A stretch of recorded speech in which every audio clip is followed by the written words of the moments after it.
ओम नमो भगवते वासुदेवाय।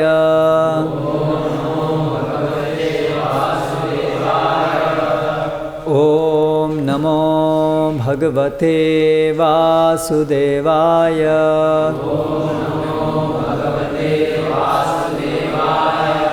ओम नमो भगवते वासुदेवाय।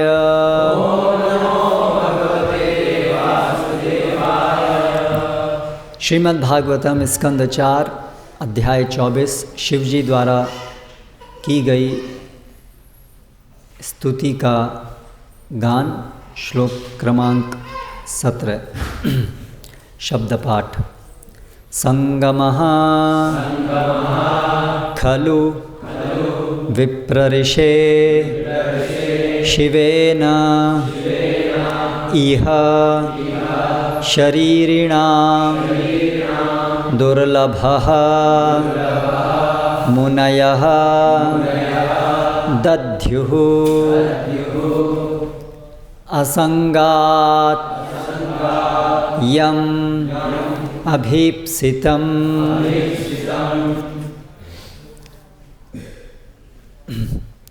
संगमः खलु विप्रर्षे शिवे नेह शरीरिणां दुर्लभो मुनयो दद्युर्संगाद्यमभीप्सितम्।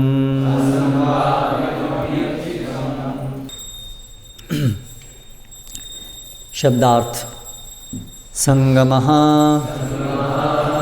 संग समागम, खलु निश्चय ही, विप्रर्षे हे ब्राह्मण श्रेष्ठ, शिवेन शिव के साथ, इह इस संसार में, शरीरिणां भौतिक देहों में बंधे हुओं का, दुर्लभः कठिन, मुनयः मुनिगण, दध्युः ध्यान में लगे हुए, असंगात प्रत्येक वस्तु से विरक्त, यम जिसको, अभीप्सितम इच्छा करते हुए। अनुवाद एवं तात्पर्य द्वारा कृष्ण कृपा मूर्ति श्री श्रीमद् अभय चरणारविंद भक्ति वेदांत स्वामी श्रील प्रभुपाद। विदुर ने आगे कहा, हे ब्राह्मण श्रेष्ठ, देहधारियों के लिए शिवजी के साथ साक्षात संपर्क कर पाना अत्यंत कठिन है। बड़े बड़े ऋषि भी, जिन्हें भौतिक आसक्ति से कोई लेन देन नहीं होता, उनका समागम पाने के लिए ही ध्यान में लीन रहने के बावजूद भी उनका संसर्ग प्राप्त नहीं कर पाते। तात्पर्य। चूँकि बिना विशेष कारण के शिवजी अवतरित नहीं होते, अतः सामान्य व्यक्ति का उनसे संपर्क कर पाना कठिन है। किंतु जब भगवान का आदेश होता है तो उन्हें किसी विशेष अवसर पर अवतार लेना होता है। इस प्रसंग में पद्म पुराण में कहा गया है कि कलयुग में मायावाद दर्शन का उपदेश देने के लिए शिवजी ब्राह्मण के रूप में प्रकट हुए थे। यह दर्शन बौद्ध दर्शन के एक प्रकार के अतिरिक्त अन्य कुछ नहीं है। पद्म पुराण का कथन है, मायावादमसच्छास्त्रम प्रछन्नम बौद्धमुच्यते मयैव विहितम देवी कलौ ब्राह्मण मूर्तिना। शिवजी ने पार्वती से पहले ही बता दिया था कि वे बौद्ध दर्शन के उन्मूलन हेतु सन्यासी ब्राह्मण के वेश में मायावाद दर्शन का विस्तार करेंगे। यह सन्यासी और कोई नहीं बल्कि श्रीपाद शंकराचार्य थे। बौद्ध दर्शन के प्रभावों पर विजय पाने तथा वेदांत दर्शन का प्रसार करने के लिए श्रीपाद शंकराचार्य को बौद्ध दर्शन के साथ कुछ समझौता करना पड़ा और उस समय की आवश्यकता के अनुसार उन्होंने केवल अद्वैतवाद का उपदेश दिया, अन्यथा उन्हें मायावाद दर्शन के उपदेश देने की कोई आवश्यकता नहीं थी। इस समय मायावाद दर्शन या बौद्ध दर्शन के उपदेश की कोई आवश्यकता नहीं है। भगवान चैतन्य ने इन दोनों का बहिष्कार किया। कृष्ण भावनामृत आंदोलन भगवान चैतन्य के दर्शन का प्रसार और दोनों प्रकार के मायावादी दर्शनों का बहिष्कार कर रहा है। एक प्रकार से बौद्ध दर्शन तथा शंकर दर्शन सांसारिक स्तर पर मायावाद के विभिन्न रूप हैं। इनमें से किसी का भी आध्यात्मिक महत्व नहीं है। आध्यात्मिक महत्व तो भगवत गीता के दर्शन को स्वीकार करने के पश्चात है, जो भगवान की शरण ग्रहण करने से फलीभूत होता है। सामान्यतः लोग किसी लाभ के लिए शिव जी की पूजा करते हैं और उनका साक्षात दर्शन किए बिना भी वे उनकी उपासना करके बड़े बड़े भौतिक लाभ प्राप्त करते हैं। ओम ज्ञानतिमिरान्धस्य ज्ञानञ्जनशलाकया चक्षुरुन्मीलितं येन तस्मै श्रीगुरवे नमः। श्रीचैतन्यमनोभीष्टं स्थापितं येन भूतले स्वयं रूप कदा मह्यं ददाति स्वपदान्तिकं। वन्देऽहं श्रीगुरोः श्रीयुतः पदकमलं श्रीगुरून् वैष्णवांश्च श्रीरूपं साग्रजातं सहगणरघुनाथान्वितं तं सजीवं साद्वैतं सावधूतं परिजनसहितं कृष्णचैतन्यदेवं श्रीराधाकृष्णपादान् सहगणललिता श्रीविशाखान्वितांश्च। जय श्रीकृष्णचैतन्य प्रभुनित्यानन्द श्री अद्वैत गदाधर श्रीवासादि गौरभक्तवृन्द। हरे कृष्णा कृष्ण कृष्ण हरे हरे, हरे राम राम राम हरे हरे।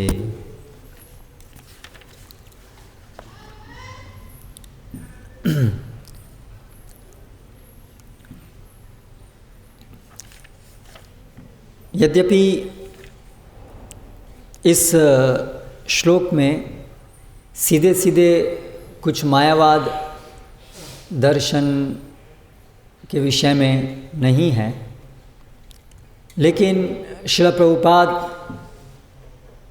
तात्पर्य में विशेष रूप से मायावाद का खंडन करते हैं। और ये हम केवल इसी तात्पर्य में नहीं बल्कि अनेक तात्पर्यों में हम ये चीज़ पाते हैं। श्रील प्रभुपाद जो श्री चैतन्य महाप्रभु के आंदोलन के एक सेनापति हैं, उनका एक बड़ा प्रमुख योगदान है मायावाद खंडन।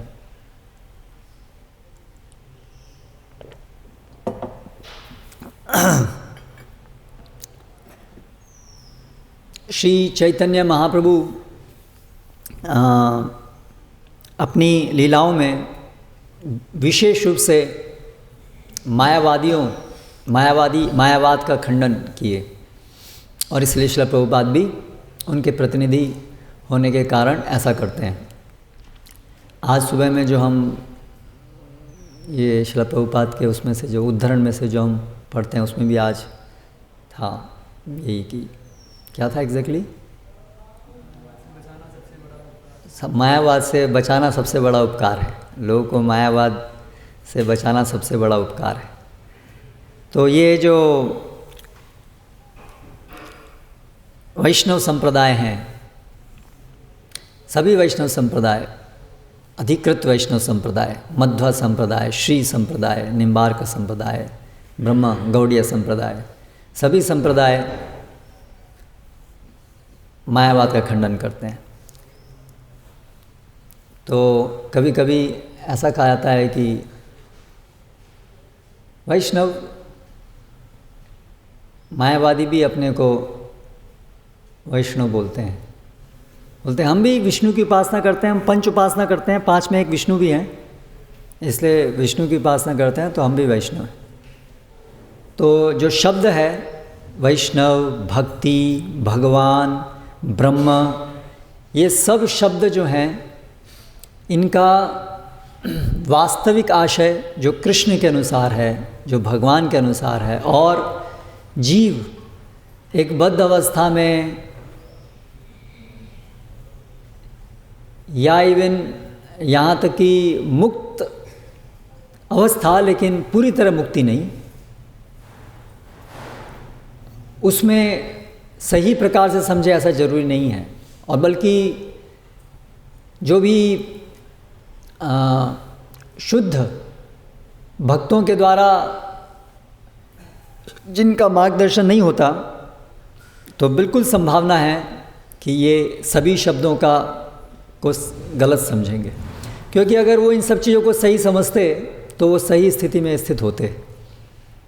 इसलिए भक्तिसिद्धांत सरस्वती महाराज वो एक मंजूषा, एक डिक्शनरी चाहते थे लिखना, जिसमें कि सभी इन शब्दों की परिभाषाएं हों, क्योंकि शब्द उसका बहुत अलग अलग प्रकार से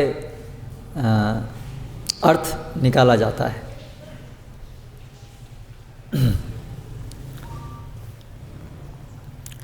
तो मायावाद क्या है, इसको बहुत अच्छे से समझना चाहिए, क्योंकि मायावाद को अच्छे से समझने से हम भक्ति क्या है उसको अच्छे से समझ सकते हैं।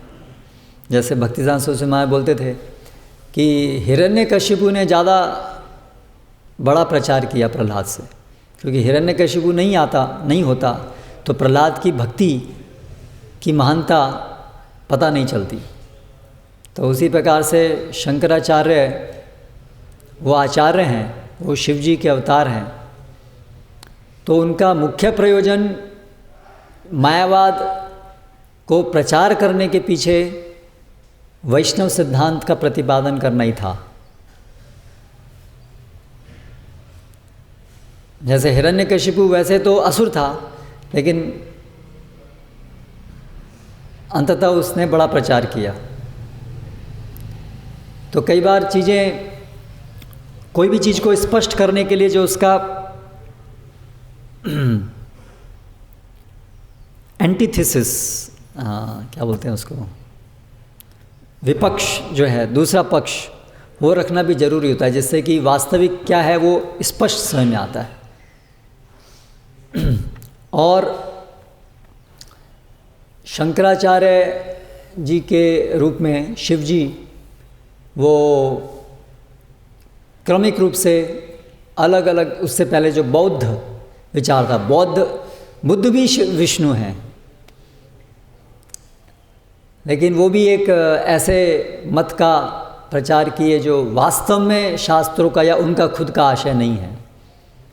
तो जीवों को बद्ध अवस्था से निकालना बहुत मुश्किल कार्य है, इसीलिए उसके लिए इस प्रकार की युक्तियां करनी पड़ती हैं, जो युक्तियां सामान्य रूप से समझ में आना ही मुश्किल है। भगवान स्वयं गलत चीज़ का प्रचार करते हैं, ऐसी युक्ति भी होती है। इसलिए इन सब चीज़ों को ठंडे दिमाग से और भक्ति भाव से समझा सकता है। डिबेट्स, यूट्यूब पर डिबेट करके इन चीज़ों को नहीं समझाया सकता है, जो आजकल विशेष रूप से करने का प्रयास किया जा रहा है।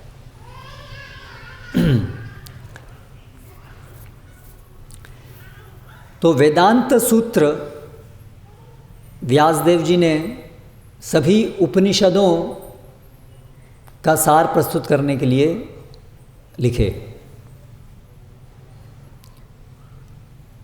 उन वेदांत सूत्रों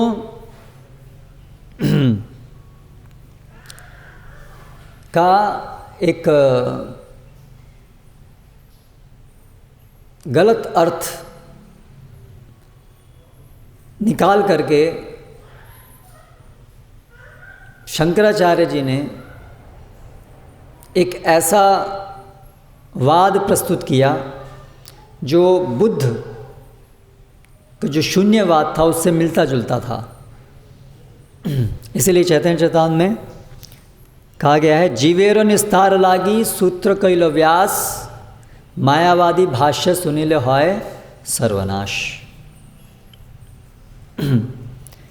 जीव के निस्तार के लिए व्यासदेव जी ने वेदांत सूत्र लिखे, जीव का उद्धार करने के लिए, लेकिन उसके ऊपर जो मायावादी भाष्य है वो जो सुनता है उसका सर्वनाश होता है।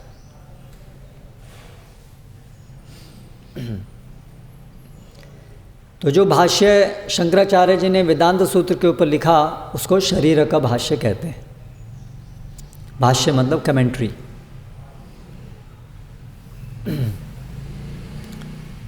वो शिव जी ने, शंकराचार्य जी ने भगवान के आदेश के अनुसार उस भाष्य को लिखा। इसके बहुत सारे प्रमाण शास्त्रों में हैं। यहाँ पर इस श्लोक में पद्म पुराण से एक श्लोक उद्धृत किया गया है। मायावाद असच्छास्त्रम प्रसन्नम बौद्धम उच्यते मयैव विहितम देवी कलौ ब्राह्मण मूर्तिना। ये पद्म पुराण में है।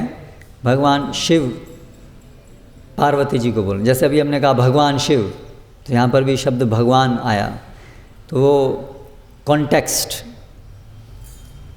किस संदर्भ में कहा जा रहा है। भगवान महान, भगवान का एक अर्थ महान भी होता है, लेकिन जब हम विशेष चर्चा करते हैं कि सर्वोत्तम कौन है, तब उस संदर्भ में जो भगवान कहा जाएगा वो ये इंगित करने के लिए कि सर्वोत्तम कौन है। लेकिन सामान्य रूप से भगवान महान शब्दों को इंगित करने के लिए उपयोग भी आता है। तो असत शास्त्रम, असत शास्त्र जो वास्तव में शास्त्र नहीं है, शंकराचार्य जी ने वो आस्तिक्य हैं।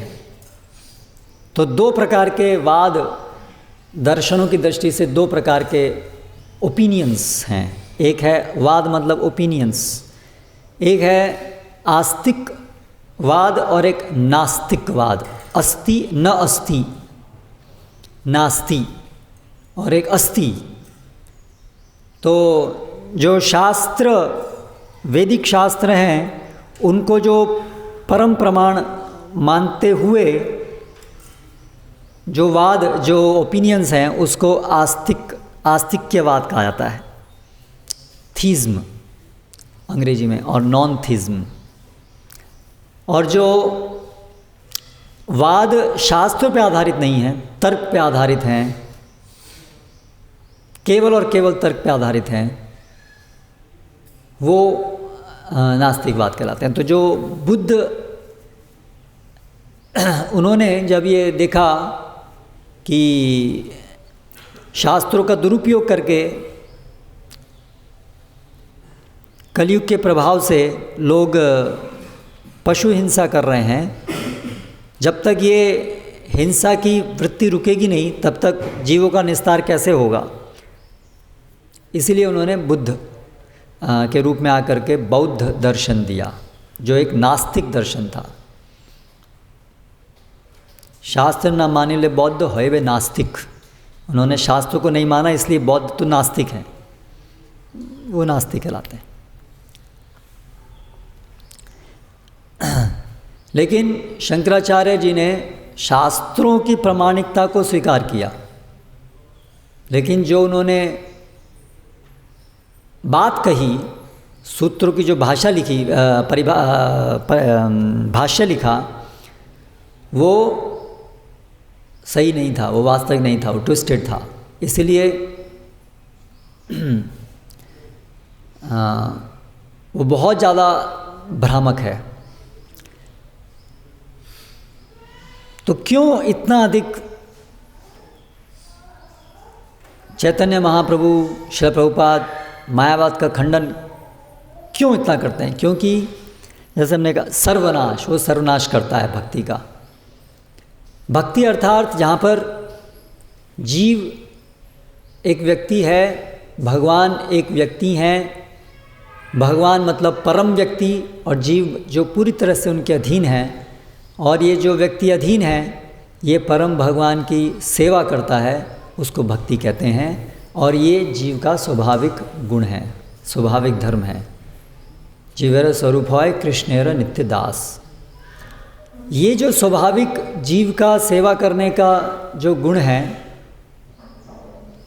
वो पूरी तरह से हनन हो जाता है यदि कोई व्यक्ति मायावाद से प्रभावित होता है। क्योंकि मायावाद का अर्थ है पहला ब्रह्म सत्यम जगत मिथ्यम।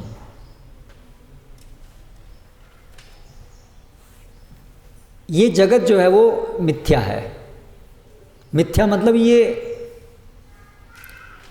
जगत में जो कुछ भी गुण दिखते हैं, रूप दिखता है, रूप एक गुण है, गंध एक गुण है, ऐसे कोई भी जो गुण दिखते हैं उन गुणों के ही द्वारा ये जगत दृष्टिगोचर होता है। ये टेबल है तो इस टेबल का एक रूप है, कलर है, उसके कारण ही हम इसको संज्ञा दे पाते हैं कि ये एक टेबल है।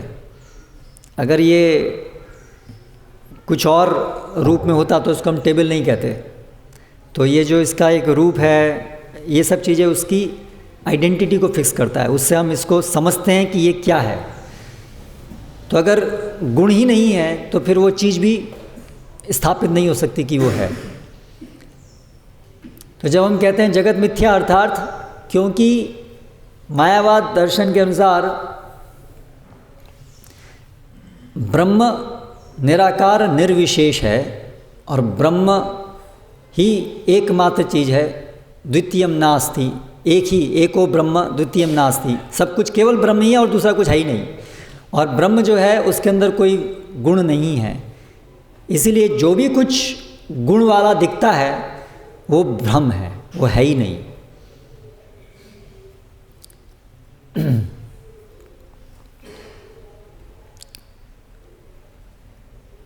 तो जो हम हैं जीव, फिर वो क्या है? शरीर क्या है?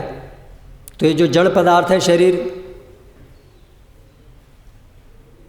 तो जड़ ऐसा कोई दो चीज़ है ही नहीं, जड़ और चेतन, क्योंकि एक ही है, अद्वैत, दो नहीं है, केवल एक ही है। वास्तविक दर्शन है कि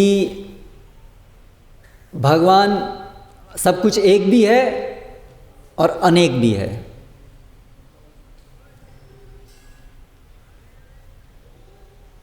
एक इस तरीके से है क्योंकि हर चीज़ जो भी है वो उस एक से ही अभिभूत है। एको बहुश्याम, वो एक से ही बहुत विस्तारित है, ऐसे सब कुछ वो एक में ही है।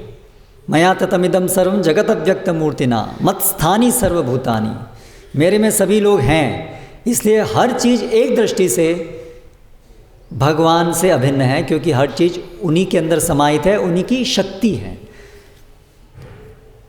ये है वास्तविक वेदांत की समझ। लेकिन जो भी विविधता दिखती है, जहाँ भी रूप गुण गंध इत्यादि गुण दिखते हैं, उसको अगर ऐसे समझाया जाए, क्योंकि शास्त्र का वचन है कि ब्रह्म एक, सब कुछ ब्रह्म है, सर्व खलु इद ब्रह्मन, सब कुछ ब्रह्म ही है।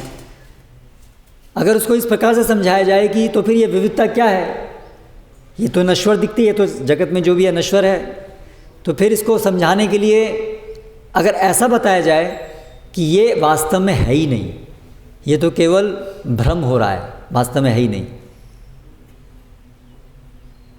तो ये मायावाद का एक महत्वपूर्ण पॉइंट है। जगत ब्रह्म सत्यम जगत मिथ्या, जबकि वास्तविक सिद्धांत है जो भगवत गीता का सिद्धांत है कि भूमिरापनल वायु खम मनोबुद्धिरेव च अहंकारमितियम में भिन्ना प्रकृतिरष्टधा। ये जो सभी भूमिरापनल इत्यादि शक्तियाँ, ये जो चीज़ें हैं, एलिमेंट्स हैं, जिनसे ये तत्व हैं, जिनसे ये भौतिक जगत बना है, वो मेरी शक्ति हैं। मायावाद के अनुसार ब्रह्म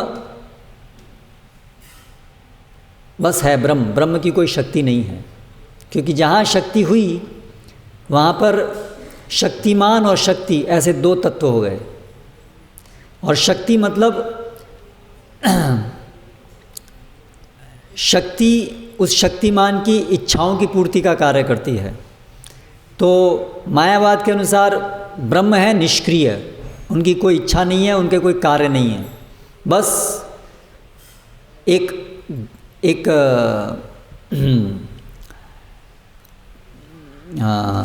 कॉन्शियसनेस है, चेतना, सर्वव्यापी चेतना। लेकिन वो चेतना ना इच्छा करती है, ना वो चेतना कुछ क्रिया करती है, बस वो है। और जीव और परम जीव ऐसा कोई दो चीज़ नहीं है, सब बस चेतना है। हम भी, जिसको ये भ्रम हो रहा है वो भी ब्रह्म ही है, वो भी एक ही है। तो इस तरह से जो भी परम तत्व है वो एक सर्वव्यापी चेतना है, हम भी वो सर्वव्यापी चेतना है। लेकिन वो जो सर्वव्यापी चेतना है उसका जो ये वाला भाग है वो घट आकाश है, एक घड़े के अंदर का आकाश। आकाश सर्वव्यापी है, अभी एक घड़ा है, घड़े के अंदर भी आकाश है और घड़े के बाहर भी आकाश है। लेकिन वो तो केवल ऐसा घड़े के अंदर बस एक प्रतीत होता है कि वो अलग है, बाकी आकाश तो आकाश है, वो उससे सेपरेट नहीं होता है। ऐसा मायावाद दर्शन के अनुसार ऐसा बोला जाता है। तो इस तरीके से जीव और भगवान को समान बताया जाता है मायावाद में। तो फिर भक्ति कहाँ गई? भक्ति कैसे होगी? वो एक कहने का तरीका है कि हम सब भगवान हैं, हम सब परम हैं, क्योंकि दो चीज़ नहीं है, जीव अधीन नहीं है, जीव जैसा कोई चीज़ नहीं है, मतलब वो अधीन नहीं है, वो ही भगवान है।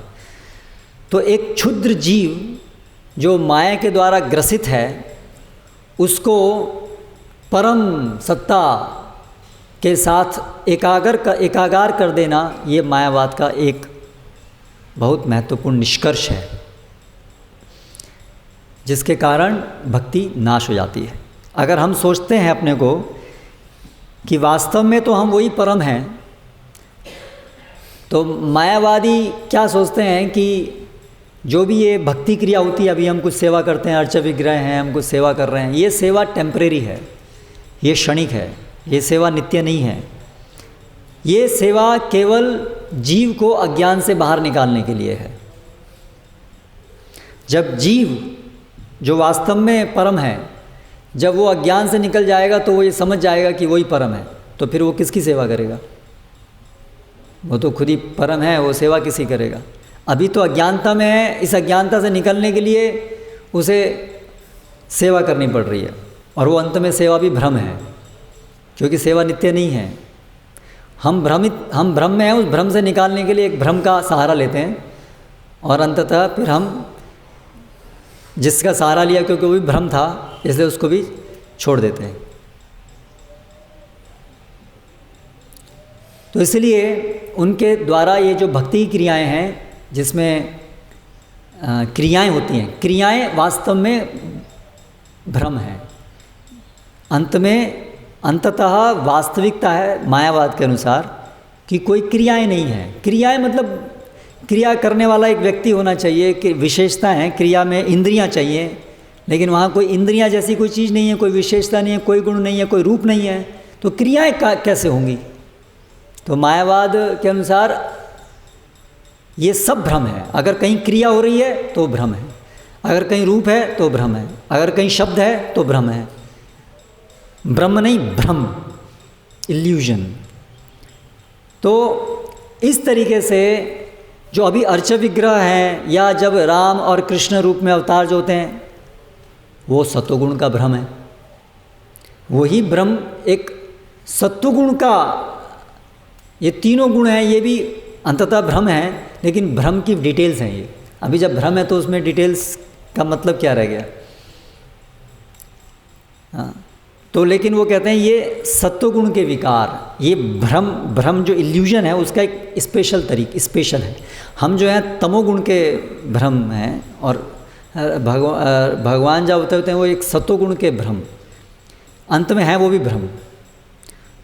ब्रह्म को, जो परम सत्ता है ब्रह्म, उसको जब इल्यूजन होता है सत्वगुण के अंदर, तो वो कृष्ण और राम रूप लेकर के आता है, और तमोगुण वाला होता है तो आप और मैं ऐसा वाला रूप में प्रकट होते हैं। और जब दोनों मुक्त हो जाते हैं तो दोनों समझ लेते हैं कि ना वो राम है, ना वो कृष्ण है, ना हम जीव हैं, हम सब वही हैं। तो इसीलिए चैतन्य महाप्रभु के इस आंदोलन में और सभी वैष्णव संप्रदाय में विशेष रूप से मायावाद के प्रदूषण से बहुत सावधान रहना चाहिए, अच्छे समझना चाहिए कि वास्तविक सिद्धांत क्या है। तो चैतन्य महाप्रभु की लीला में हम देखते हैं स्वरूप दामोदर गोस्वामी के मित्र थे भगवान आचार्य, उनके छोटे भाई थे गोपाल भट्टाचार्य। तो वो मायावादी थे और मायावाद का वाराणसी गए थे। वाराणसी जो है वो कैपिटल सिटी ऑफ मायावाद। तो वहाँ से पूरा मायावाद सीख के आए और भागवतम के ऊपर मायावाद दृष्टिकोण से व्याख्या करते थे। तो भगवान आचार्य चैतन्य महाप्रभु के संगी हैं, लेकिन उनका भाई था मायावादी, तो उनको बड़ी आसक्ति थी उससे। वो स्वरूप दामोदर गोस्वामी को बाबा बोलते थे कि आप चलो सुनो तो उसको क्या बोल रहा है, बड़ा अच्छा बोलता है वो भागवतम। तो स्वरूप दामोदर गोस्वामी बोलते हैं बुद्धि भ्रष्ट होइला तुम्हारा गोपाल एरा संगे। तो गोपाल के संग में तुम्हारी बुद्धि भ्रष्ट हो गई है। मायावाद शनिवारे उपजिला रंगे, वैष्णव हैया जेबा शारीरक भाष्य सुने, सेव्य सेवक भाव छाड़ी आपनारे ईश्वर माने। जो वैष्णव होकर के शारीरक भाष्य सुनता है वो सेव्य सेवक भाव को छोड़ करके अपने को ईश्वर मानने लगता है। सेव्य सेवक भाव, दो चीज़ें हैं भक्ति के लिए जरूरी, एक सेवक और एक सेव्य। सेवा करने वाला और जिसकी सेवा की जाती है वो, ये दो चीज़ होंगी तो भक्ति होगी। लेकिन मायावाद क्या कहता है, ये दोनों एक ही हैं, दो अलग अलग चीज़ नहीं है, सेवक और सेव्य। तो फिर इसलिए भक्ति समाप्त। महाभागवत जयी कृष्ण प्राण धन जार, मायावाद श्रवणे चित्त अवश्य फिरे तार।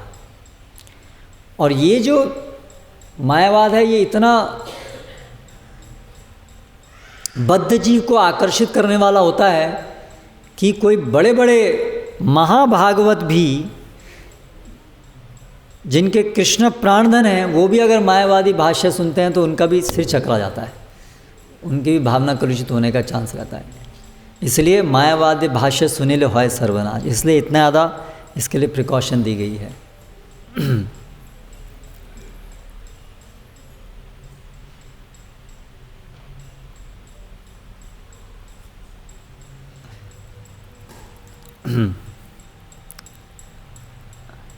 फिर चैतन्य भागवत में वर्णन है कि चैतन्य महाप्रभु मायावाद का खंडन करते बोलते हैं, हस्तपद मुख मोरा नाहि क लोचन, यही मत वेदे मोरे करे विडम्बन। ये मायावाद में ये लोग क्या बोलते हैं कि मेरे हाथ नहीं है, मेरा मुंह नहीं है, मेरा पैर नहीं है, मेरी आँख नहीं है, ऐसा सब बोलते हैं लोग। क्योंकि मायावाद अर्थात जो भी राम कृष्ण ये विष्णु ये जो रूप हैं उनके, ये सब माया है, ये सब भ्रम है, वास्तव में नहीं है। इसलिए कहने का अर्थ है कि भगवान का कोई हाथ पैर नहीं है। तो एक तरीके से व्यक्तित्व नहीं है, मतलब वो खत्म हो गया, उसमें कोई आदान प्रदान नहीं है, व्यक्तित्व नहीं है। तो इसलिए प्रच्छन्न बौद्धम उसको कहा गया है, क्योंकि बौद्ध दर्शन क्या कहता है, कुछ भी नहीं है, ना भौतिक है ना आध्यात्मिक है, देयर इज नथिंग, कुछ है ही नहीं। शंकराचार्य जी या मायावाद क्या कहता है, नहीं भाई देयर इज समथिंग, ऐसा नहीं कि कुछ भी नहीं है, देयर इज समथिंग। सर्व खलु इद ब्रह्मन, एको ब्रह्मस्ति, एक तो है, दो नहीं है, एक तो है। लेकिन बुद्ध फिलॉसफी क्या है, कुछ नहीं है, इसलिए वो शून्यवाद। लेकिन वो कुछ है, पर वो हाथ पैर उसका कोई विशेषता नहीं है, कोई गुण नहीं है, तो फिर उसको हम वो है या नहीं है उससे फ़र्क क्या पड़ा फिर? हम तो उसको कभी हम मतलब कोई ना कोई देखने वाला है ना कोई उसको देखने वाला है, तो एक तरीके से वो है ही नहीं उसके उसमें कहने में, और है लेकिन उसका कोई गुण नहीं है। कोई गुण के बिना किसी चीज़ को हम समझ नहीं सकते हैं, किसी चीज़ से इंटरेक्ट नहीं कर सकते हैं गुण के बिना। तो ये कह देना है लेकिन उसके गुण नहीं है, यानी है लेकिन वो जाना नहीं जा सकता, ना कोई जानने वाला है, तो वो एक बड़ा ही एक आर्टिस्टिक तरीका हो गया बोलने का कि वो नहीं है, philosophized way of saying there is nothing. तो इसलिए प्रच्छन्न बौद्ध कहा गया है इसको, छिपा हुआ बुद्ध है वो। जो बुद्ध ने तो स्पष्ट रूप से हाँ शास्त्र में हम मानते ही नहीं हैं, लेकिन शास्त्र के आधार पे बौद्ध फिलॉसफी को स्थापित किया, इसलिए वो बौद्ध से भी ज़्यादा खराब है, ये चैतन्य महाप्रभु ने बताया।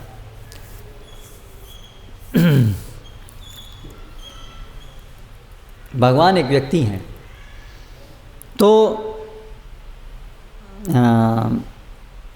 अभी शास्त्रों में हैं ऐसे वर्णन, निराकार, अरूप ब्रह्म के विषय में ऐसा बताया गया है, लेकिन वो समन्वय यदि हम करें सभी वाक्यों का, क्योंकि शास्त्र जो हैं वो हमें परम सत्ता का ज्ञान देते हैं, जो हमारे बद्ध जीव के लिए उसको समझना, इस माया को तारना बड़ा मुश्किल होता है। इसलिए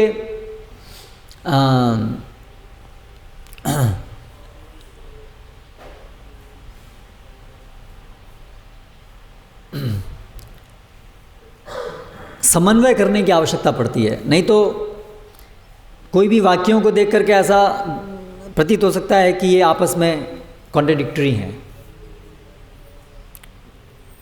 बताया है भगवान परम सत्ता का कोई रूप नहीं है। अपाणिपादो जवनो गृहीत, अपाणिपाद भगवान परम सत्ता का कोई हाथ पैर नहीं है, ऐसा है, स्टेटमेंट्स हैं अरूप। लेकिन फिर ऐसे भी स्टेटमेंट्स हैं जहाँ पर बताया गया है कि अपाणि जवनो गृहीत, फिर भी वो सारी जो भी चीज़ इनको हम देते हैं वो सब लेते हैं। कितने सारे स्टेटमेंट्स हैं जिसमें बताया गया है कि भगवान की शक्तियाँ हैं।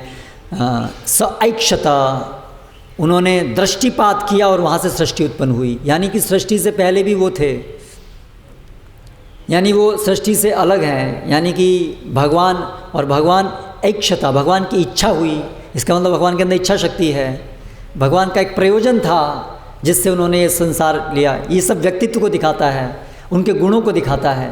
तो ऐसे सब स्टेटमेंट, तो इसलिए जहाँ ये जो वाक्य हैं जहाँ पर ऐसा दिखता है कि लगता है यहाँ ऐसा, इसका अर्थ ये निकल रहा है कि कोई उनका रूप नहीं है, कोई गुण नहीं है, तो वहाँ पर इसका अर्थ है कि वहाँ पर वो इंगित करने के लिए कि परम सत्ता में कोई भौतिक गुण नहीं है, आध्यात्मिक गुण है, उसको इंगित करने के लिए वो गुणों का नेगेशन किया जा रहा है। या श्रुति जलपति निर्विशेषम सा भी धत्ते सविशेषमेव विचार योगे सति हंततासाम प्रायो बलीय सविशेषमेव। तो समन्वय करके देखेंगे तो जो स्टेटमेंट्स शास्त्रों के जहाँ पर गुणों को बताया गया है, वो दोनों का समन्वय करेंगे तो उससे समझ में आता है कि वो आध्यात्मिक गुण हैं, भौतिक गुण नहीं हैं। ये बात को इंगित किया जा रहा है। और तैत्तिरीय उपनिषद में और अनेक जगह पे हम देखते हैं, जैसे ये बड़ा प्रसिद्ध वाक्य है, सभी लोग इसको शास्त्र के वाक्य शंकराचार्य और सभी मायावाद वो भी स्वीकार करते हैं, वैष्णव, क्योंकि दोनों ही आस्तिक हैं। लेकिन उसकी सही समझ क्या है वो प्रश्न है। यतो वा इमानि भूतानि जायन्ते येन जातानि जीवन्ति यत् प्रयन्ति अभिसंविशन्ति तद ब्रह्म तद विजिज्ञासव। ये प्रसिद्ध वाक्य है। यतो वा इमानि भूतानि जायन्ति, यतः, अभी विभक्तियों में जाएंगे हम संस्कृत के अंदर, तो यतः मतलब जिससे कोई चीज़ अलग होती है, आती है, उसको उसमें ये पंचमी विभक्ति उपयोग होती है, यतः। तो यहाँ पर ये विभक्ति उपयोग हुई है, यतः वा इमानी ये भूतानि जायन्ते, जिससे ये जगत आया है। ये न जातानि जीवन्ति, ये न, ये तृतीय विभक्ति है, जिसके द्वारा, इसका अर्थ है द्वारा, इसके द्वारा ये किया गया। तो वहाँ पर जो विभक्ति उपयोग होती है वो तृतीय विभक्ति होती है। ये न जातानि जीवन्ति, जिसके द्वारा ये जगत पालित होता है, जिससे ये जगत आया है, जिसके द्वारा ये जगत पालित होता है। यत् प्रयन्ति अभिसंविशन्ति, जिसमें, ये सप्तमी विभक्ति है, जिसमें ये जगत वापस चला जाता है। तद ब्रह्म, वो है ब्रह्म। तद विजिज्ञासव, उसको जानो, वो है ब्रह्म। तो ये ब्रह्म की परिभाषा है, परम सत्ता की परिभाषा है, परम सत्ता की परिभाषा सूत्र है ये। अब इस परिभाषा में तीन विभक्तियाँ आई हैं, यतो वा यतः, यतो वा इमानि भूतानि जायन्ति, ये न जातानि जीवन्ति। तो ये जो तीनों विभक्तियां हैं ये व्यक्ति को इंगित करती हैं। पालित करने वाला, जिसके अंदर इच्छा होगी, जो एक हेतु से पालन करता है, वो पालन करने वाला कहलाता है। जो क्रिएट करता है, तो वहाँ पर भी व्यक्तित्व दिखाता है कि ये क्रिएट करते हैं, ये संसार को निर्मित करते हैं, सृजन करता है, तो भी वहाँ पर व्यक्ति को दिखाता है। तो इस प्रकार ब्रह्म जो है वो क्रिया ही नहीं है, इच्छा ही नहीं है, ये इस परिभाषा से इंगित होता है। जो ब्रह्म है, परम सत्ता है, अगर उसकी कोई इच्छा नहीं है, उसमें कोई क्रिया नहीं है, तो फिर ये वाक्य को कैसे समझाएंगे? यतो वा इमानि भूतानि जायन्ते येन जातानि जीवन्ति। नहीं, ये सब तो व्यक्तिगत गुणों को दिखाने वाला है। तो इसलिए हम कैसे इस बात को स्वीकार कर सकते हैं कि ब्रह्म जो है वो निराकार निर्विशेष है, तो ये सब्सटेंशिएट नहीं होता है।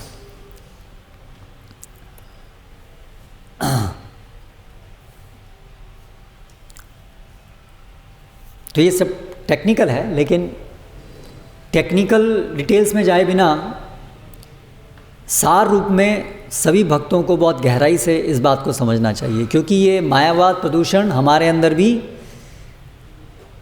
है। क्योंकि हम इस भौतिक जगत में आजकल से नहीं हैं, बहुत समय से हैं। कितना मायावाद हमने सुना होगा, कहा होगा, पालन किया होगा, सबकी संभावना है। इसलिए जब श्रील प्रभुपाद वहाँ पर गए अमेरिका में पहले जब, तो प्रवचनों में प्रभुपाद जी बहुत ये मायावाद का खंडन करते, मायावादी। तो उनके जो आरंभिक शिष्य थे वो ऐसा सोचते थे पहले कि लगता है स्वामी जी की इंडिया में कोई बड़ा प्रतिद्वंदी था, कोई बड़ी लड़ाई थी, किसी मायावादी नाम कोई मायावादी थे, उनकी बड़ी लड़ाई थी उनसे, इसलिए वो हमेशा अपनी दुश्मनी निकालते रहते हैं उनसे, ऐसा उनको लगता था। उनके बारे में बड़ा उनके अंदर वो है, आक्रोश है। तो धीरे धीरे उनको पता चला कि वो जिनके बारे में आक्रोश है वो लोग खुद ही हैं। वो उन्हीं को इंगित करके बोल रहे हैं, क्योंकि सब बद्ध जीव, और विशेष रूप से वेस्ट में, और तो ये मायावाद अलग अलग रूप में है।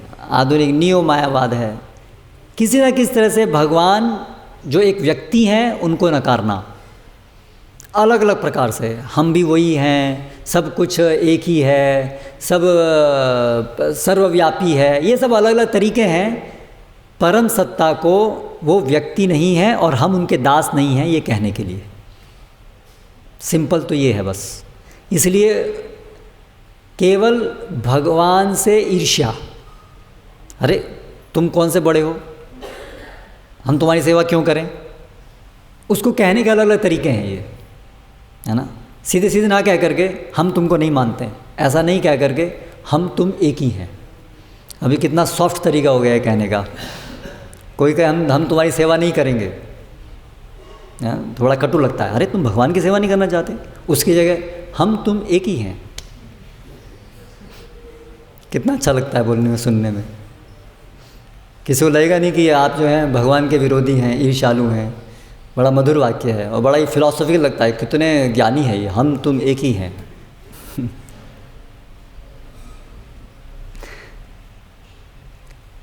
तो इसलिए सार रूप में ये सब क्या है, भगवान से ईर्ष्या है ये।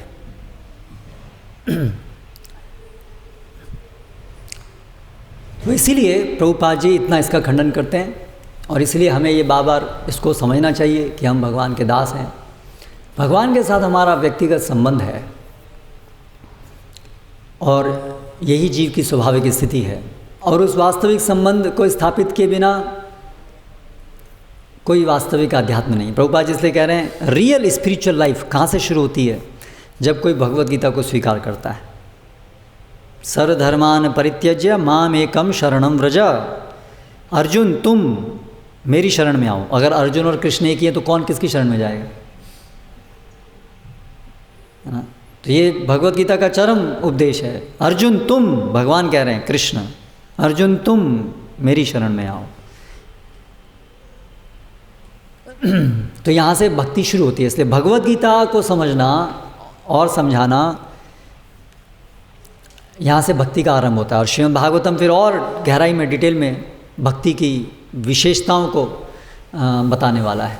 तो इसलिए भगवत गीता का यथारूप, भगवत गीता यथारूप बोलना पड़ता है, क्योंकि भगवत गीता अयथारूप बहुत है मायावादियों की। इसलिए भगवत गीता यथारूप। जैसे रियल गुरु बोलना पड़ता है, क्योंकि बहुत लोग ढोंगी गुरु हैं। तो इसलिए Bhagavad Gita as it is बोलना पड़ता है, क्योंकि एज इट इज़ नॉट ऐसी बहुत सारी हैं। तो इसलिए ये हमारा जो आंदोलन है उसका एक बड़ा महत्वपूर्ण कार्य है। इसलिए हम सबको भगवत गीता अच्छे से पढ़ना चाहिए। एक बार एक भक्त जो है भक्ति रसामृत सिंधु, उसके ऊपर बड़ा बाबा इसको पब्लिश करना है, इसको पब्लिश करना है, ऐसा आरंभिक समय में प्रभुपाद को बोल रहे थे कि इसको पढ़ना है। तो प्रभुपाद एक जगह बोले तुम भक्ति रसामृत सिंधु के ऊपर क्यों इतना फोकस करो, पहले भगवत गीता।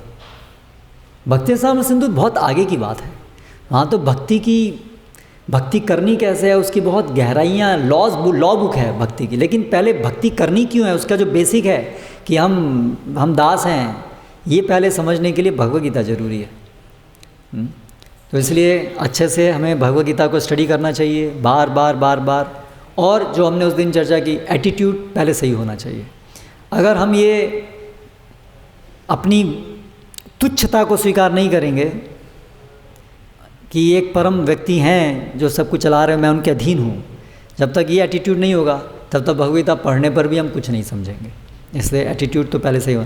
एटीट्यूड के लिए एक तो है कि अंदर से हमारी जो चिरकाल से भगवान से हम विद्रोह करके आए हैं, वो विद्रोह अभी भी कितना बाकी है उसके ऊपर डिपेंड करेगा एटीट्यूड। और दूसरा, जिनसे हम सुन रहे हैं, जिनको हम स्वीकार करते हैं, उनकी क्या धारणा है, वो कितना हमको प्रभावित करते हैं, सही बताते हैं, इसके ऊपर निर्भर करेगा अल्टीमेटली हमारा एटीट्यूड कैसा बनता है। और फिर उस मनोधारणा के आधार पर ही निश्चित होगा कि हम कितना समझेंगे। यस्य देवे परा भक्तिर यथा देवे तथा गुरु तस्यैत कथित ये अर्था प्रकाशन्ते महात्मना।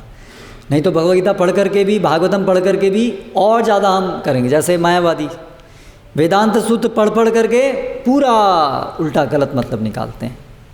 वेदांत सूत्र पे खुद व्यासदेव जी की जो टिप्पणी है, भाष्य है, वो है श्रीमद् भागवतम। इसलिए प्रभुपाद जी बोलते थे शंकराचार्य जी ने भागवतम के ऊपर भाष्य नहीं लिखा। आजकल के मॉडर्न मायावादी उनसे भी दो पैर आगे हैं, और भागवतम के ऊपर भी टिप्पणी लिखने लगे, क्योंकि भागवतम में तो बहुत स्पष्ट है भगवान के रूप गुण लीलाओं का, उसके ऊपर भी उसको भी मायावाद में टर्न कर दिया। और ये जो मायावादी हैं,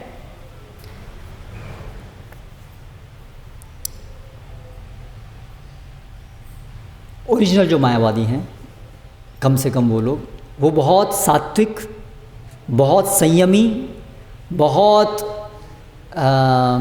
सदाचारी होते हैं। इसलिए सामान्यतया आप उनको जब देखेंगे, एक सामान्य व्यक्ति जो शुद्ध भक्ति प्रिंसिपल में प्रश्न, तो साधु साधु स्वभाव तो दिखेगा उनमें, इस दृष्टि से पैसे से लगाव नहीं है, अनासक्त हैं, लेकिन भगवान के बड़े द्वेषी हैं। तो हम जब कल्पना करते हैं भगवान से द्वेषी हैं तो हम कल्पना करते हैं कोई असुर होगा, या तो ऐसे नहीं दिखते हैं मायावादी असुर। वो बड़े सज्जन दिखते हैं, बड़े ज्ञानी, उनको शास्त्रों का ज्ञान और आत्मसंयमी। लेकिन मायावादी कृष्ण अपराधी, वो भी कृष्ण के अपराधी हैं बड़े, क्योंकि वो बड़े पोलाइटली कृष्ण को अवॉइड करते हैं।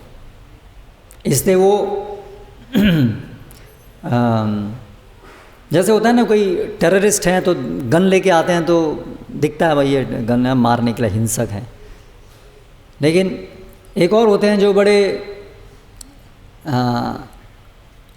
देश का विध्वंस करना है, तो ये टेररिज्म और इस तरीके से विध्वंस करना ये बड़ा ही बेकार तरीका है एक्चुअली। किसी देश का विध्वंस करना है तो उसके और अच्छे, बहुत अच्छे तरीके हैं कि कैसे उन लोगों की मानसिकता को बदल दो। ये तो वो और ज़्यादा गहरा विध्वंस का कार्य करते हैं। जैसे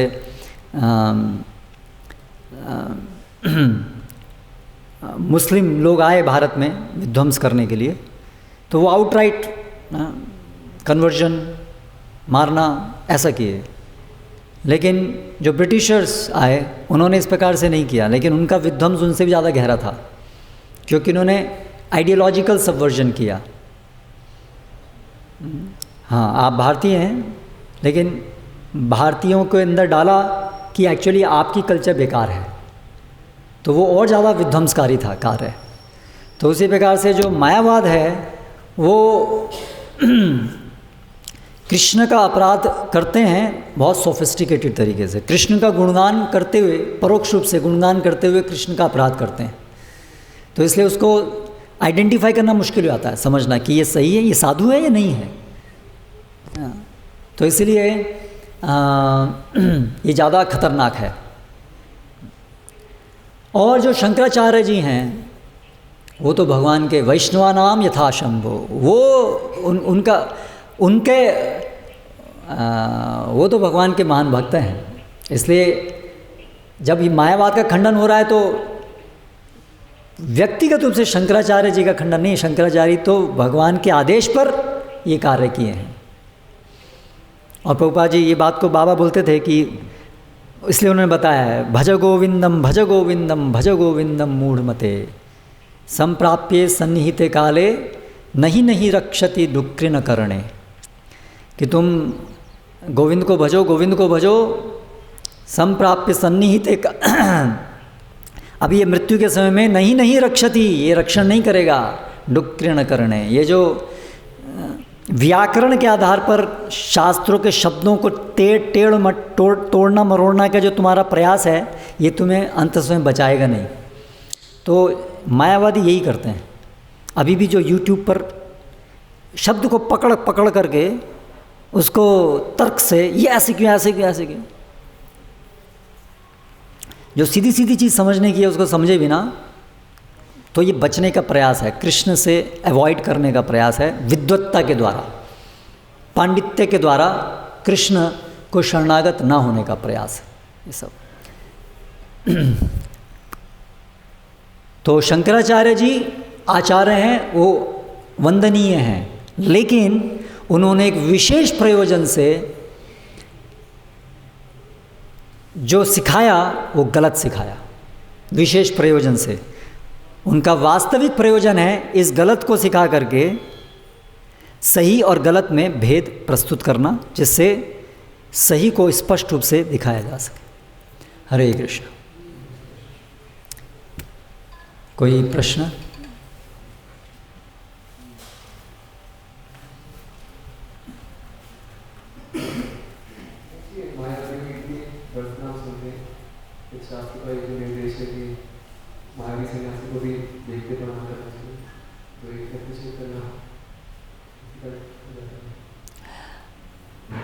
हाँ, इसलिए वो इसलिए उनके हम उनकी सामाजिक रूप से रेस्ट करते हैं क्योंकि वो सन्यासी हैं, आत्मसंयमी हैं। तो वो सोशल डीलिंग की एक वो सोशल परिप्रेक्ष्य में है। देखिए, सामाजिक नियम, आध्यात्मिक स्तर दोनों अलग अलग हैं। जब हम सोसाइटी में रह रहे हैं तो एक समाज के लिए एक सामाजिक स्तर पे कुछ कार्य होते हैं। जैसे आज अगर देश का प्रधान यहाँ आएगा या कोई भी, तो एक सामाजिक दृष्टि पे एक सत्कार देना, सम्मान देना, वो एक सामाजिक रीति है। लेकिन आध्यात्मिक दृष्टि से उनकी बात स्वीकार नहीं की जा सकती है। इसलिए मत का खंडन है, लेकिन एक सामाजिक उसको बनाए रखने के लिए, व्यवस्था को बनाए रखने के लिए समाज का जो नियम है, सन्यासी वास्तव में जो सन्यासी हैं उनका सम्मान होना चाहिए। तो वो ओवरऑल जो शास्त्रों का जो निर्देश है उसका पालन भी हो रहा है, उस दृष्टि से कि शास्त्र का जो आदेश है उसका पालन भी हो रहा है। एट द सेम टाइम जो सिद्धांत, अंतिम सिद्धांत है, उसके अनुरूप प्रशिक्षण हो सके वो भी हो रहा है। तो इसलिए इस प्रकार का प्रावधान है कि सामाजिक दृष्टि से हम, जैसे अपने माता पिता को हम सम्मान हमें देना चाहिए, लेकिन अगर वो भगवान के विरुद्ध बात करते हैं, सिखाते हैं, तो हम उस बात को स्वीकार नहीं कर सकते हैं। लेकिन एट द सेम टाइम हम सामाजिक दृष्टि से उनको सम्मान देना वो भी वांछित है एक भक्त से। तो इसलिए भक्त के अंदर अलग अलग स्तर पे उसकी मैच्योरिटी होनी चाहिए कि अलग अलग स्तर पे वो कार्य कर सके।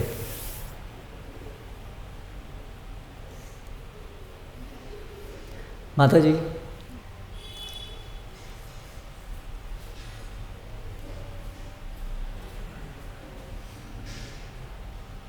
प्रणाम प्रभु जी। प्रणाम। अभी काफी दिनों पहले एक वीडियो देखी, उसमें चैतन्य महाप्रभु डांस कर रहे थे और पीछे से आवाज आ रही है कि भगवान शिव के आदेश से कृष्ण इस धरातल पे आए 500 वर्ष पूर्व, और उन्होंने वैष्णवों को भ्रमित करने के लिए सड़कों पर नृत्य किया। वैष्णवों को भ्रमित करने के लिए सड़कों पर नृत्य किया। सड़कों पर नृत्य किया। तो प्रश्न क्या है? अगर कोई ऐसा पूछता है, जैसे हम यहाँ पर बोलते हैं कि शिव जी आए भगवान के आदेश पे और यहाँ पे मायावाद का प्रचार किया, तो ये इसी तरह का ये वीडियो है ना? तो बोलने को तो कोई कुछ ही बोल सकता है, जिसके पास भी मुंह है वो बोल सकता है। बोलना अपने आप में प्रमाण नहीं होता, इसलिए फिर प्रमाण तत्व जैसे मान लीजिए पुलिस जो है वो पीछे भाग रही है चोर के, चोर चोर, तो भी चोर ही बोल सकता है, चोर चोर, तो अभी सब कन्फ्यूजन हो जाएगा फिर चोर कौन है कौन। तो इसलिए यहाँ पर हम जब कह रहे हैं कि शिवजी वो भ्रांत धारणा फैलाने के लिए भगवान के द्वारा उनका आदेश था, तो उसका आधार शास्त्र हैं। जैसे यहाँ पर पद्म पुराण का श्लोक है और शास्त्रों की पूरी विवेचना है। आचार्य बहुत गहराई में सभी शास्त्रों के जो आदेश हैं उसकी विवेचना किए हैं कि कैसे ये सारे प्रमाण हैं कि भगवान का रूप है। लेकिन अगर कोई शंकराचार्य जी कह रहे हैं कि भगवान का रूप नहीं है, तो ये तो सही नहीं है, तो ये तो गलत है। तो कैसे गलत है उसको पहले स्थापित किया गया। लेकिन शंकराचार्य ये भी शास्त्र में है कि शंकराचार्य जी जो है वो शिव जी के अवतार हैं, तो शिव जी तो भगवान के भक्त हैं, ये भी है। तो फिर अभी समन्वय करना होगा कि तो फिर वो भक्त हैं तो उन्होंने ऐसा क्यों किया, या बुद्ध हैं वो भी विष्णु के अवतार हैं तो उन्होंने ऐसा क्यों किया प्रचार, तो उसका फिर समन्वय करना होगा। तो वहाँ पर फिर पद्म पुराण का ये आता है जहाँ शिव जी खुद कहते हैं कि मैं असत शास्त्र का प्रचार करूँगा। तो इसलिए वहाँ से समन्वय हुआ कि अच्छा, तो शिव जी बता रहे हैं शास्त्रों में कि मैं असत शास्त्र का प्रचार करूँगा ब्राह्मण का रूप लेकर के कलयुग में। हम देख रहे हैं शंकराचार्य जी वैसा प्रचार किए, ब्राह्मण कलयुग में और वो शिव जी के अवतार। तो ये सब चीज़ों का समन्वय करके ये समझ में आता है। केवल कह देने से कोई भी चीज़ नहीं होती है, उसका प्रमाण होना चाहिए। ये सब इस तरह से होता है।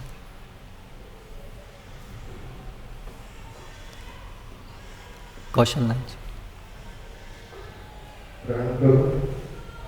मेरा प्रश्न था कि वैष्णव संप्रदाय में चार संप्रदाय हैं, जो महापुरुष संप्रदाय, उनमें सभी में देवताओं के देवता हैं और उनके जो चार आचार्य, इनका वर्णन आता है। उनके देवता प्रथम जो जैसे शंकर जी हैं और लक्ष्मी जी हैं, सनत कुमार, चार कुमार हैं, ये इनमें चतुष्कुमार जो है वो और शंकर जी लक्ष्मी जी देवताओं में इनका नाम आता है। चतुष्कुमार जो है, अभी वो देवता से आप क्या परिभाषा, देवता जो इस जगत के संचालन इत्यादि में भाग लेते हैं, तो वो तो चतुष्कुमारों का कार्य नहीं है। वो ब्रह्मा जी के पुत्र हैं, लेकिन उनका पूरी तरह से अध्यात्म में ही वो लीन रहते हैं। तो इस तरह से जो देव संसार के संचालन में जो कार्य करते हैं, उसमें तो उनका ब्रह्मा जी हैं, शिव जी हैं, लक्ष्मी जी में देवता हैं। हाँ, वो देवता कह नहीं सकते, वो तो हैं, और शिव जी महादेव हैं। और जो चार आचार्य हैं जिन्होंने अभी कलयुग में इस वैष्णव सिद्धांत का प्रतिपादन किया और प्रचार किया।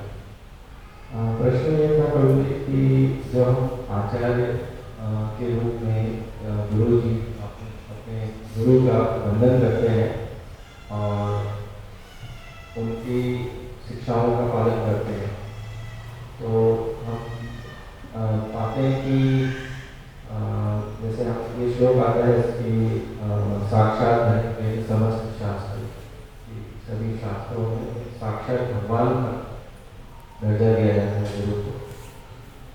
और क्या हम इस अभिप्राय से हम गुरु को भगवान के रूप में देखते हैं और सभी शास्त्र इसकी विवेचना करते हैं, तो क्या हम केवल वैष्णव आचार्यों को केवल महानता का एक दर्जा देकर, महानता में महान कहना बस कि ये महान है, एक महान व्यक्ति है आचार्य, और बस इतना ही कहना बस उचित है कि हमें उनको भगवान की दृष्टि से देखना आवश्यक है। आचार्य गुरु हैं, उन्हें भगवान की दृष्टि से देखना, ये जो श्लोक नहीं, भगवान की दृष्टि से देखना, क्योंकि वो भगवान के प्रतिनिधि हैं, इसलिए वो भगवान के समान उनका रिस्पेक्ट, पूजन होना चाहिए। महान से हम भगवान को ही बोलते हैं भगवान महान है, तो केवल महान उससे क्या मतलब है? महानता कितनी है वो जब डिफाइन किया जाएगा तब वो होगा। महान तो भगवान को भी कह सकते हैं भगवान महान है, इसको अपराध नहीं हो गया भगवान को महान कहना। अगर हम कह रहे हैं ये आचार्य महान है, तो उसका अर्थ ये नहीं आप केवल उनको महान ही कह रहे हैं, उनको भगवान नहीं कह रहे हैं, तो दैट डजंट मीन। भगवान को भी हम महान कह सकते हैं, भगवान महान है, उनकी महानता है कि वो भगवान है। एक आचार्य है वो महान है, उनकी महानता है कि वो भगवान के एक प्रतिनिधि हैं।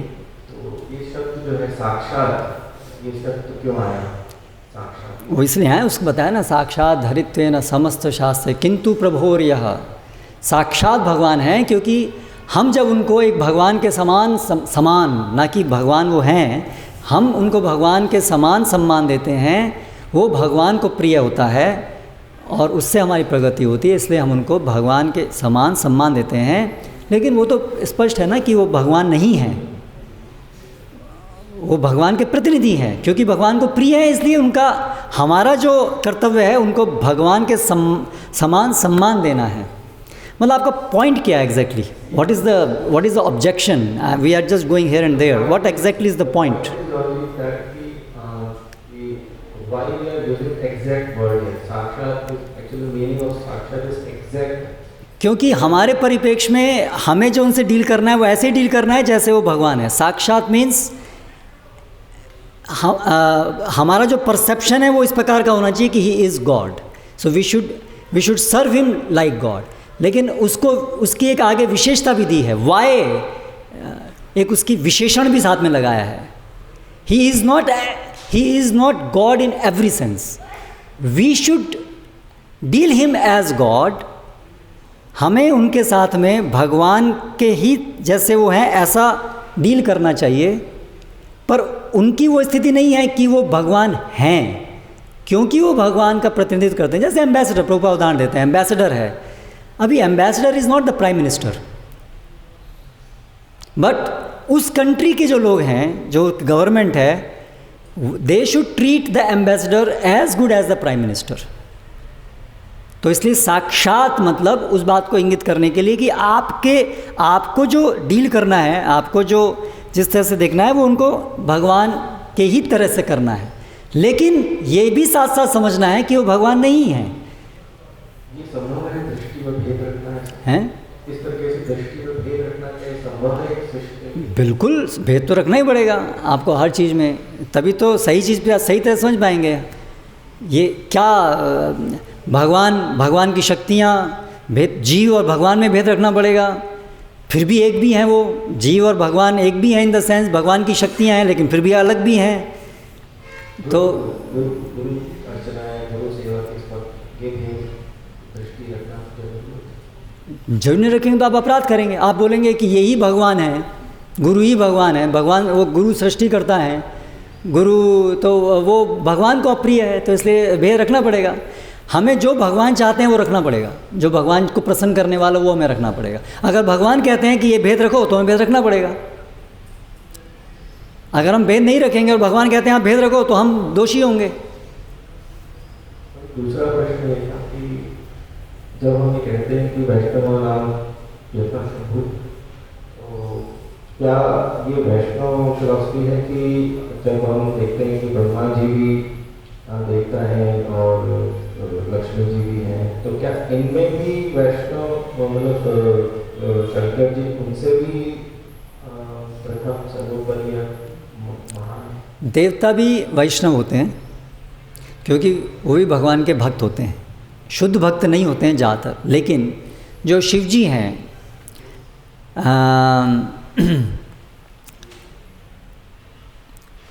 वो एक हैं सदाशिव और एक हैं रुद्र। जो सदाशिव हैं वो विष्णु तत्व हैं, तो वो तो उस पर्सनैलिटी में वो भगवान विष्णु के भक्त हैं। वैष्णवानाम यथा शंभु। शंभु जो डेमी गॉड्स हैं वो किसी किसी समय पर भगवान के शुद्ध भक्त भी हो सकते हैं। जैसे अभी हमारे इस समय जो ब्रह्मा जी हैं वो एक शुद्ध भक्त भी हैं, लेकिन हर कल्प में हर समय ब्रह्मा जी शुद्ध भक्त में से जरूर नहीं, हाँ भक्त जरूर होंगे। उसी प्रकार से सभी जो रुद्र हैं वो जीव तत्व होते हैं, वो सभी जीव शुद्ध भक्त हो ऐसा जरूर नहीं है, हो भी सकते हैं। जैसे हम जीव हैं, हम शुद्ध भक्त हो भी सकता है, कोई नहीं भी हो सकता है। तो देवता जब हम कह रहे हैं वो उनका एक पोस्ट के आधार पर उनका जो कार्य है उसको इंगित करने के लिए कह रहा है। जब हम बात कर रहे हैं कि अभी हमारे ब्रह्मा शुद्ध भक्त हैं, तो वो देवता भी हैं लेकिन शुद्ध भक्त भी हैं, क्योंकि as a person at present वो एक देवता का कार्य कर रहे हैं, लेकिन वो भगवान के शुद्ध भक्त भी हैं। But it is not a norm कि हमेशा ऐसा होगा। तो उसी प्रकार से शिव जी जो हैं वो देवता हैं, और देवताओं की दृष्टि से वो सभी देवताओं में सबसे महान है, क्योंकि ब्रह्मा से भी ऊंचा पद उनका होता है। सदाशिव धाम जो है वो उनसे भी ऊपर है। जो हम क्षीरम यथा दधि विकार विशेष, तो वहाँ पर जो क्षीर हैं, दूध हैं, वो ये सदाशिव होते हैं जिनसे ये रुद्र आते हैं। तो वो जो है वो ब्रह्मा से भी ऊपर उनका स्थान है सदाशिव का।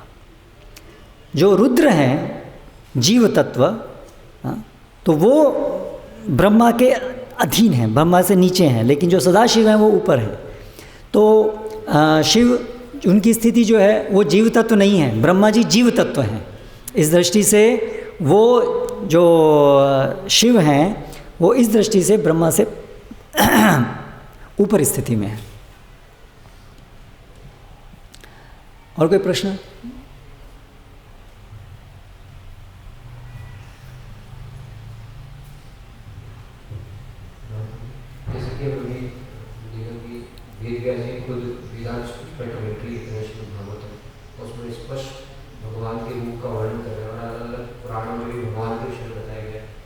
लेकिन दूसरी तरफ ये हम श्लोक सुनते करके धर्म से निहितम हुआ है लेकिन उसमें जो होता है बहुत भूल मतलब परम सत्य निर्धारित करना बहुत कॉन्फिडेंशियल है। तो ये तो हम देख रहे हैं बहुत स्पष्ट। आपको स्पष्ट है कि प्रभुपाद की कृपा से, प्रभुपाद नहीं होते तो इतने बड़े बड़े ज्ञानी और पंडित लोग सब भ्रमित हैं। हम we don't actually understand. Prabhupada की पुस्तक नहीं होती, प्रभुपाद की पर्सनैलिटी नहीं होती, और हम फिर वेद शास्त्र पढ़ रहे होते तो हम क्या समझ पाते। तो वो ऑटोमेटिक नहीं है। वो दूसरा प्रश्न है कि जो मायावादी होते हैं तो वो शास्त्रों से अपने एग्जिस्टेंस को बताते हैं। यस। तो लेकिन वो तो फिर एक तरफ ये कह रहे हैं कि सब द्वैत एक है, तो वो तो शास्त्र है जिसमें लिखा है जो भी है, तो वो तो फिर वो भी भ्रम हो, सब भ्रम। इसलिए शास्त्रों को पढ़ना है भ्रम दूर करने के लिए। जब भ्रम दूर हो जाएगा उस समझ में आ जाएगा कि शास्त्र भी भ्रम है।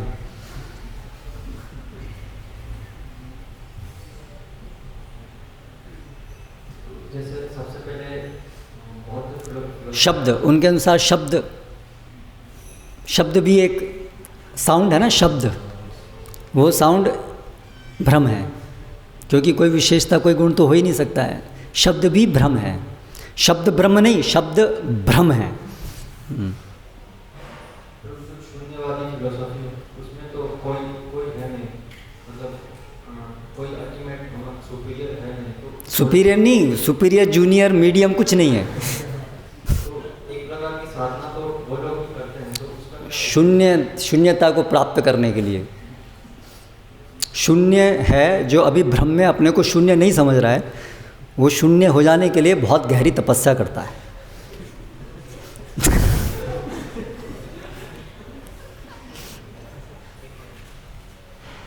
प्रश्न भी शून्य से निकला है, शून्य में चला जाएगा। एक हाथ से बजने वाली ताली, वो लोग ऐसा बोलते हैं ना, एक हाथ से बजने वाली ताली। नहीं समझ में आया? मतलब ताली दो हाथ से बजती है तो आवाज़ आती है। एक हाथ से बजने वाली ताली मतलब इस तरह से सब कुछ शून्य है, सब लाइक दैट। तो उसके बाद जो फिलोसॉफी आती है कि कोई है, मतलब एक कोई है, तो इसको मतलब आगे बढ़ाने के लिए मतलब माया अद्वैतवाद का प्रचार करने की क्या जरूरत है? क्योंकि एक प्लेटफॉर्म है जहाँ कुछ है ही नहीं, और वहाँ से हम सीधा वर्णन करें कि भगवान, इनके ये सारे कार्य, उनका इतना विशेषता, उनका रूप, उनके साथ हमारा संबंध, ये सब जो शून्यवाद और नास्तिक ये जो फिलॉसफी हैं, ये बेसिकली भगवान से दूर जाने के बहाने हैं, भगवान को अवॉइड करने के बहाने। तो अवॉइड करते करते करते करते करते इतना दूर निकल गए, कुछ नहीं है, कुछ नहीं है, कुछ नहीं है, कुछ नहीं है, कुछ नहीं, हम भी नहीं है, तुम भी नहीं है, कुछ भी नहीं है ना। अब उससे उनको थोड़ा खींचना है ना। तो अरे भाई इतना दूर क्यों जा रहे हो, कुछ तो है मान लो, ऐसा ही है उसमें, उसका रूप नहीं है, गुण नहीं है, हाँ ठीक है, ये मान सकते हैं। अब उसमें सीधा बात है कि अरे भगवान के साथ प्रेम करो, भगवान के साथ सेवा करो, तो वो तो भगवान से बहुत ईर्ष्या द्वेष रखे हुए हैं ना, तो वो यहाँ पर उसको स्वीकार नहीं कर पाएंगे, इस तक नहीं आ पाएंगे। इसलिए उनको पहले एक स्टेप, हाँ कुछ है, ऐसा नहीं कुछ भी नहीं है, तो वो मान सकते हैं उसको, हाँ है लेकिन रूप नहीं है, गुण नहीं है, ठीक है, तो कुछ सेवा नहीं करनी ना, हाँ नहीं करनी, हाँ फिर ठीक है।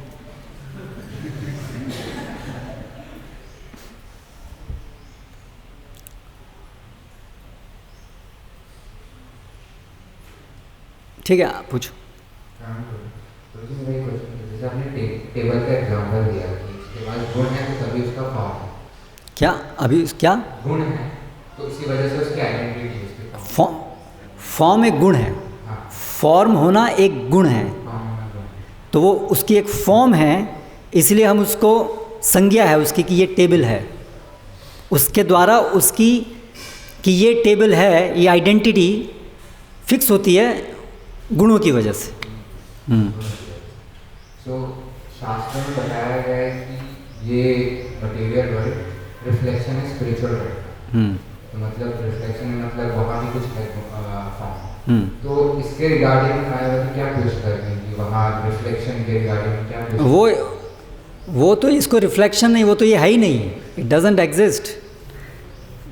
रिफ्लेक्शन नहीं, वहाँ ये है ही नहीं, वहाँ कुछ है ही नहीं, यहाँ कुछ नहीं, मतलब वहाँ सब ये है ही नहीं, ये तो मतलब ये जो है वो तो है ही नहीं। और हम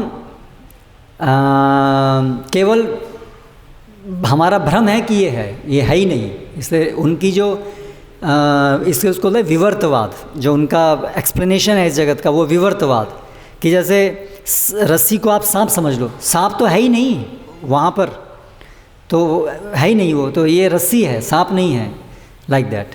तो वो सांप है ही नहीं, बस उसको ये उसको इम्फेसाइज करते हैं कि वो है ही नहीं, तो ये जगत है ही, जगत मिथ्या है।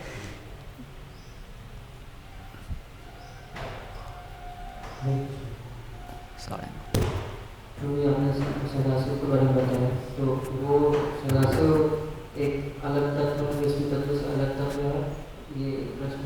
और दूसरा प्रश्न, सदाशिव विष्णु तत्व हैं, पर वो विष्णु तत्व हैं जिनसे इमीडिएटली शिव जी का विस्तार होता है। रुद्र, क्षीर, दधि, जिस दूध में खट्टा डाला जाता है वो वाला दूध, वो है सदाशिव। बाकी लक्ष्मीपति नारायण हैं वैकुंठ में, और बहुत सारे भगवान शिव विष्णु के रूप हैं, उनका वो कार्य नहीं है कि उनसे शिव जी आएँ, रुद्र आएँ। तो ये विष्णु रूप जिनसे शिव जी आते हैं वो सदाशिव है। तो जो शिव जो रूप आते हैं, तो वो मतलब तत्व विशेष क्या है, मतलब शिव तत्व, वो ना ही विष्णु तत्व है ना ही जीव तत्व है, वो एक अलग तत्व है, शिव तत्व।